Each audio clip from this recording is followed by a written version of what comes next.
இன்றைக்கி ஒரு neck design new type பார்ப்போம்.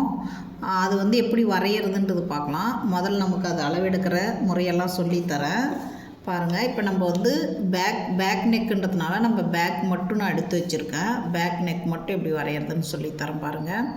இப்படி மடிச்சுக்கோங்க, ஃபோல்டு பண்ணிக்காங்க. நம்ம ஆல்ரெடி ரெண்டாக ஃபோல்டு பண்ணி அதை 4ஆக மடிச்சுக்குவோம்.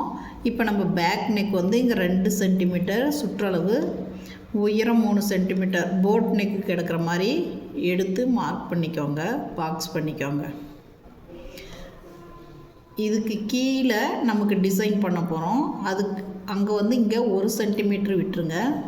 1 சென்டிமீட்டர் விட்டுட்டு இதை வந்து நம்ம கழுத்தினுடைய உயரம், மொத்த உயரம் எவ்வளோ அது 10 சென்டிமீட்டர் நான் உயரம் எடுத்திருக்கேன். இதை வந்து பாக்ஸ் பண்ணிக்கோங்க. இப்போ இதுக்குள்ளே தான் நம்ம டிசைன் பண்ண போகிறோம். இப்போ பாருங்கள், இதை வந்து நம்ம ரவுண்ட் பண்ணிக்கோங்க நெக்கை. இப்போ நம்ம ப்ளவுஸ் எல்லாம் பார்த்திங்கன்னா தைச்சிங்கன்னா ஒரு ப்ளவுஸ்க்கு வந்து நம்ம மினிமம் 250லேருந்து மேக்ஸிமம் வந்து ஒரு டிசைன் ப்ளவுஸ்க்கு வந்து 2000, 1500, 500லேருந்து 2000 ரூபா வரையும் நம்ம ஒரு டிசைன் ப்ளவுஸ் பண்ணுறோம். ஒர்க் பண்ணுற ப்ளவுஸ் வந்து நம்ம எம்ப்ராய்டிங் ஆரி ஒர்க் இல்லாமல் நம்ம பண்ணுறது. நீங்கள் ஒரு நாளைக்கு ஒரு ப்ளவுஸ் தைச்சாலே நமக்கு வந்து மாத இன்கம் வந்து கிட்டத்தட்ட நம்மளுக்கு ஒரு 15,000லேருந்து 30,000 ரூபாய் வரையும் கிடைக்கும் நம்மளுக்கு இன்கம். அதனால் நீங்கள் இதை வந்து நீங்கள் பாருங்கள். இதை பார்த்துட்டு இந்த டிசைன் உங்களுக்கு எப்படி இருக்குன்னு சொல்லுங்கள். இங்கே பாருங்கள், இங்கிருந்து இங்கே ஷேப் இப்படி எடுத்துக்கோங்க. இதிலிருந்து இது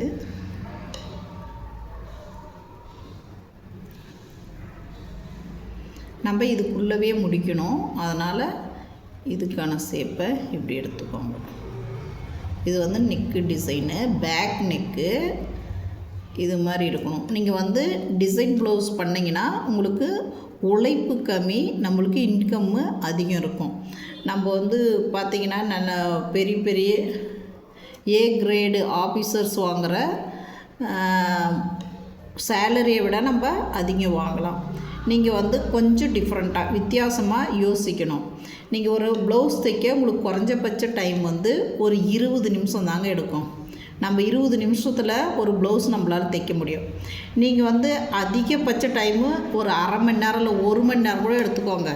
நம்ம ஒரு நாளைக்கு எவ்வளோ நேரங்க உழைக்க போகிறோம்? மிஞ்சி போனால் நம்ம 1 ஹவர் உழைப்போம். 1 ஹவர் கூட நம்மளுக்கு வருமானம் எவ்வளோனா 500 ரூபா. ஒரு நாளைக்கு படித்தவன் ஒரு நாளைக்கு 350 ரூபா 400 ரூபா தான் வாங்குகிறாங்க. அவங்கள விட அதிகம் நம்மளால் வாங்க முடியும். நீங்கள் வந்து இதை டிஃப்ரெண்ட்டாக மட்டும்தான் யோசிக்கணும்.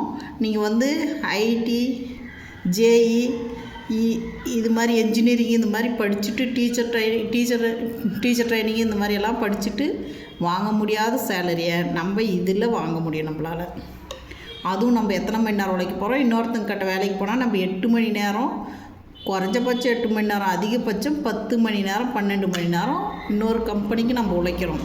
இப்போ நம்மளுக்குன்னு நினச்சி நீங்கள் நம்ம 2 மணி நேரம் ஒரு நாளைக்கு உழைச்சிங்கன்னா நமக்கு கிடைக்கிற இன்கம்மு 30,000 ரூபா கிடைக்குதுங்க. நம்ம வீட்டையும் பார்த்துக்கலாம், குழந்தைங்களையும் பார்த்துக்கலாம், நம்ம இன்கம்மும் நம்மளுக்கு வரும். நீங்கள் கொஞ்சம் மாற்றி யோசிக்கணும், அவ்வளோதான். நீங்கள் இதை ட்ரை பண்ணுங்கள். இந்த வீடியோ பிடிச்சிருந்தா ஷேர் பண்ணுங்கள், லைக் பண்ணுங்கள், கமெண்ட் பண்ணுங்கள். இதை பாருங்கள். நாங்கள் உங்களுக்கு கட் பண்ணிவிட்டு இதை காட்டுறோம். உங்களுக்கு இந்த வீடியோ பாருங்கள், அப்படியே பாருங்கள். இது நம்ம இந்த டிசைன் வந்து உங்களுக்கு பிடிச்சிருந்தா எனக்கு ஒரு லைக் பண்ணுங்கள், சப்ஸ்கிரைப் பண்ணுங்கள். நீங்கள் வந்து மோட்டிவேட் பண்ணால் நான் கண்டினியூவாக அடுத்தடுத்து வீடியோ என்னால் பண்ண முடியும். நீங்கள் மோட்டிவேட் பண்ணுறதுல தான் இருக்குது நாங்கள் வீடியோ போடுறது. இந்த டிசைன் உங்களுக்கு பிடிச்சிருந்தா சொல்லுங்கள். இன்னும் புது டிசைன் நிறையா நான் பண்ணுறேன், சொல்லித்தரேன். ஒரு ப்ளவுஸ் வந்து நான் குறைஞ்சபட்சம் 15 நாளில் நம்ம கட்ட வரவங்க கற்றுக்குறாங்க. நம்ம இன்ஸ்டியூட்டில் வரவங்க 15 நாளில் ஒரு ப்ளவுஸு அவங்களே கட் பண்ணி ஸ்டிச் பண்ணுற அளவுக்கு கற்றுக்குறாங்க. இங்கே பாருங்கள், இதுதான் பேக் டிசைன். இது வந்து நம்ம ஒரு நெக்கு ப்ளவுஸினுடைய பேக் டிசைன் மட்டும் நான் கட் பண்ணியிருக்கேன். இதை இங்கே பாருங்கள், இந்த டிசைன் மட்டும்தான் நான் பண்ணியிருக்கேன். இதுதான் இப்போ நம்ம பண்ண டிசைனு. நீங்கள் ட்ரை பண்ணுங்கள், பிடிச்சிருந்தா கமெண்ட் பண்ணுங்கள், ஷேர் பண்ணுங்கள்.